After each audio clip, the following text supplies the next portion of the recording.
Selamat pagi anak-anak semua. Bagaimana kabarnya hari ini? Sehat semua? Baik, kita bersyukur kepada Tuhan anak-anak semua dalam keadaan sehat. Sebelum kita mulai pembelajaran hari ini, kita akan berdoa dulu. Silakan yang pimpin doanya maju ke depan. Oke, baik, saudara El akan memimpin doanya.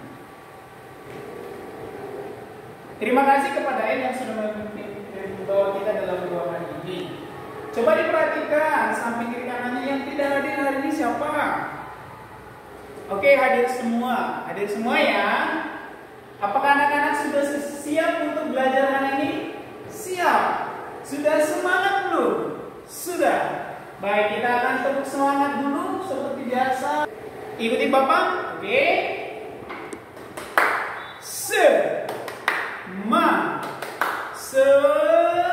Semangat.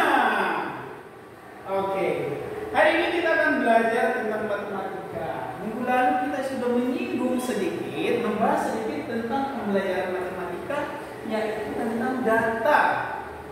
Ada anak-anak yang masih ingat waktu minggu lalu kita belajar tentang data, apa yang kita bahas? Oke, ada yang menyebutkan? Yang menyebutkan jenis-jenis data. Ada lagi? Iya, membaca data. Membaca data. Lalu kira-kira apa itu data? Apa itu data? Ada, ya katanya itu data ternyata bacaan teks yang ditulis. Nah, dapat disimpulkan, jadi data itu adalah segala informasi yang berupa fakta atau kenyataan.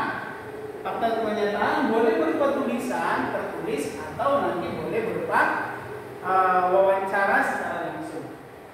Lalu data itu ada yang berupa data primer dan data sekunder. Pernah nggak anak-anak mendengar data primer, data sekunder? Tuh, coba. Tadi kata Usni data primer itu adalah sesuatu yang utama. Yang sekunder itu kata El tadi sesuatu yang tambahan.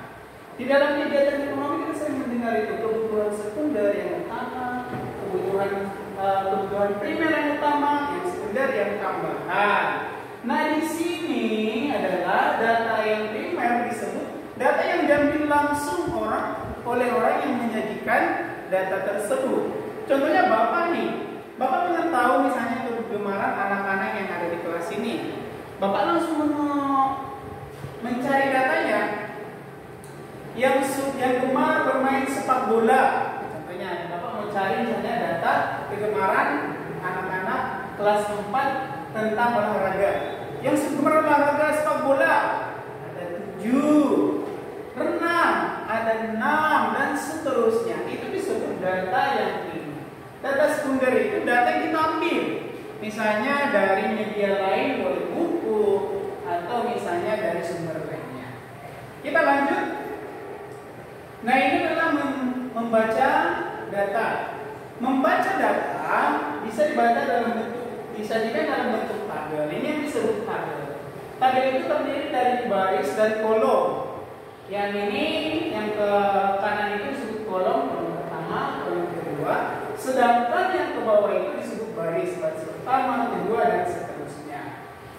Bagaimana cara membacanya? Nah, kita lihat. Banyak siswa kelas 1 dari setiap barisnya.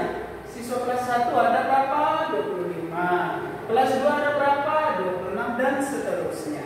Ini adalah cara membaca data. Kemudian data ini juga bisa disajikan dalam bentuk diagram batang. Untuk tabel bisa anak-anak pahami semua? Bisa? Oke, kita lanjut untuk diagram batang.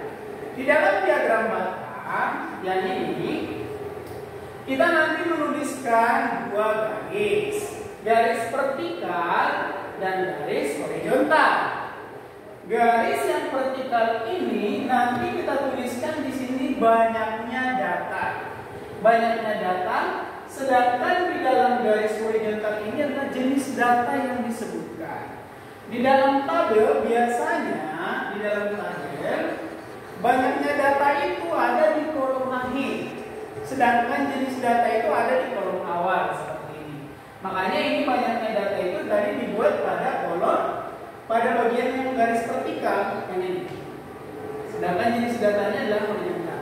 Membacanya juga sama yang ini. Kelas 1 ada 27 seperti ini. Nanti sampai di mana diagram batangnya itu menyentuh angkanya, itu adalah banyaknya data. Untuk membaca diagram batang, anak-anak mengerti semua? Baik, anak-anak sudah mengerti semua, paham tentang diagram batang. Kita lanjut ke diagram garis. Kita lihat diagram garis. Ini diagram banyak siswa laki-laki SD Prima. Kira-kira dari diagram garis dan diagram batang, apa kira-kira kalau ada anak amati yang merupakan perbedaannya? Baik, kata N, di dalam diagram garis tidak terdapat batangnya. Batangnya yang tadi digambarkan tidak ada. Oke, ada lagi? Iya, kata Husni, ternyata di dalam diagram garis itu ada titik-titik yang dihubungkan dengan beberapa garis. Seperti itu, sehingga membentuk sebuah garis panjang. Seperti itu. Nah, betul apa yang disampaikan teman-teman tadi. Di dalam diagram garis sama seperti diagram batang tadi. Contohnya ini tadi kita tuliskan di sini jenis datanya, lalu kita buat jumlahnya di atas. Nah, bedanya tadi di dalam diagram batang, di sini kita gambar batangnya sampai menyentuh banyaknya jumlah data. Di sini tidak, kita hanya menuliskan misalnya titiknya. Kelas 1 ada 14, kita buat titik di angka 14. Kelas 2 ada 13 di titik angka 13. Kita tarik tegak lurus seperti ini ya. Lalu kelas 3. Selanjutnya titik-titik tadi kita hubungkan. Semua titik-titik tadi kita hubungkan sehingga membentuk sebuah grafik. Ini dinamakan grafik. Nah, grafik ini nanti biasanya ada yang naik, ada yang turun, ada juga yang datar. Untuk membaca diagram garis, anak-anak bisa semua? Baik, anak-anak sudah paham semua untuk membaca diagram garis. Sekarang kita lanjut ke diagram lingkaran. Nah, di sini disajikan diagram lingkaran sama seperti diagram batang dan diagram garis. Perbedaannya adalah ketika dalam bentuk diagram lingkaran nanti dibuat dalam bentuk persentase. Yang harus anak-anak ketahui, satu putaran penuh ini adalah 100%. Ini 100%. Maka dapat kita lihat di sini diagram rasa susu kesukaan siswa kelas 2 ada 3 varian. Yang pertama ada coklat, yang kedua ada vanila, yang ketiga ada stroberi.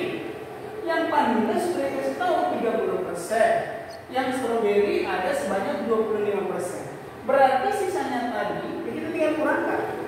100% dikurang 30% dikurang 25%. Supaya sampai menjadi data 100%, maka di sini dapat hasilnya yang suka coklat itu ada sekitar 45%. Baik, di sini anak-anak sudah paham semua?